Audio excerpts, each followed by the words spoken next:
And up next this week is Milk, directed by Gus Van Sant. And by now, you probably already know, it's won a couple of Oscars, one for Best Original Screenplay and Best Actor. Sean Penn plays Harvey Milk.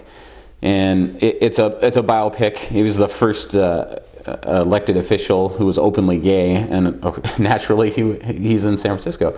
But obviously with Proposition 8 having passed in California, it's a timely movie, and it's not about gay marriage. And one of the things they tackle is that elementary teachers can't be gay because for God knows why, because the religious right objects to it. But it's really a performance-driven movie, and Sean Penn even admitted in his acceptance speech that he's kind of a tough guy to like off screen, but there are few actors that can completely transform themselves for each role, and he's certainly, given his off-screen persona, he's Harvey Milk couldn't be further from who he is in real life.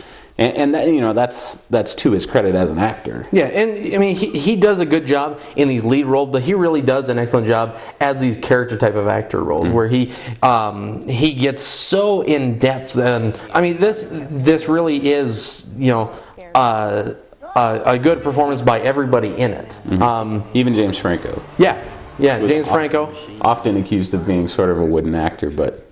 Not in this case. He was very good in this. No, he did really good, and it is as Chris said, a timely story to tell, and it was an interesting story. I never felt as if it was kind of going through the motions, and I had heard all this stuff before. It really is kind of a new story, I think, to be telling to the nation. And it's not preachy. No. Either. Obviously there's an agenda behind the movie, but the agenda is that everyone should enjoy the same civil rights, and it's hard to argue with that, really. Yeah.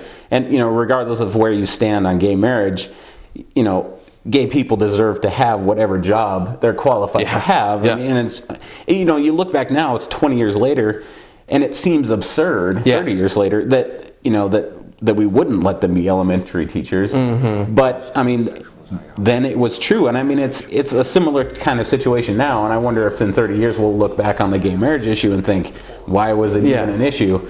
And Josh Brolin is also very good in the movie, and as another civic leader who probably is gay too and can't handle it. Yeah. Although they weren't even really that. No, they didn't really pursue that. No, that aspect of the story. It's there, but it doesn't. Maybe a possible motive for the way things turned out at the end, but yeah, a fascinating movie, and not because it wasn't preachy is I think what I liked best about it. It just presented the argument, the people should all be equal. It's hard to argue with that. So if it is still playing in your town, be sure to check it out. Yeah, absolutely. And we'll be right back.